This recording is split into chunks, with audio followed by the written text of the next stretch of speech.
From time to time, all managers will face conversations which they anticipate will be difficult to handle.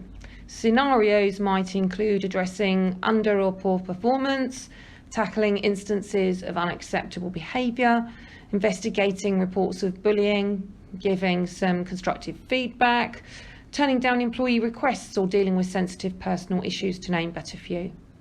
Instigating a difficult conversation can feel daunting, and there is a natural tendency for some managers to delay taking action in the hope that the issue will just resolve itself.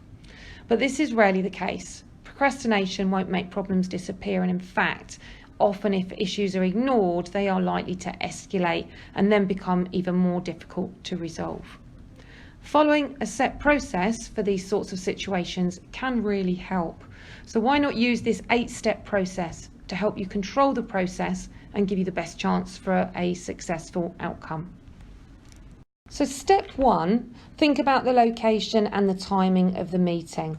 Having the meeting in an open office is clearly a no-no, and having a meeting when you're short of time and your mind's elsewhere is also not such a good idea.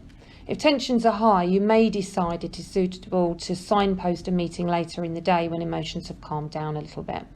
Remain calm, professional and non-judgmental. Your job as a manager is to discuss the facts and not to be drawn into anything emotive.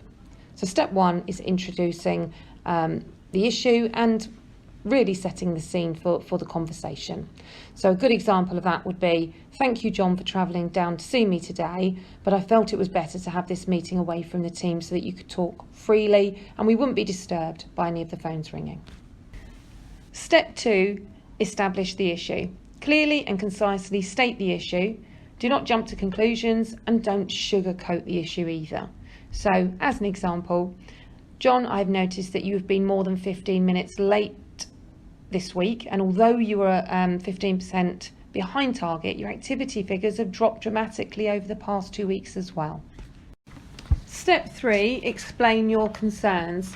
So in this step, you need to clearly and concisely state what the issue is that is concerning you. So for example, this really concerns me, John, because you are usually so punctual and committed to hitting your target, and I'm nervous that if you aren't committing the time or activity needed, you'll fall further behind. And I wouldn't want you to miss out on your bonus in August either. Step 4, understand the situation from their point of view. So basically ask for their input by using open-ended questions. So John, tell me what's going on for you right now. Step 5, listen. So listen and do not interrupt. During this step, you should be taking notes and trying to see the world through their eyes and recognise how they feel. Step 6, solution.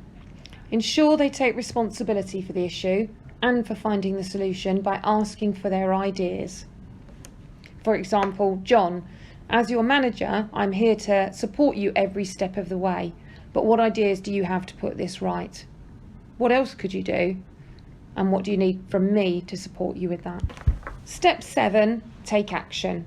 So ensure objectives are agreed and that they are SMART, and put the agreement in writing. And finally, step 8, review. Always set a date to review those objectives and do ensure that those meetings happen. So if you found that template useful, why not download the template for future use by clicking on the next screen.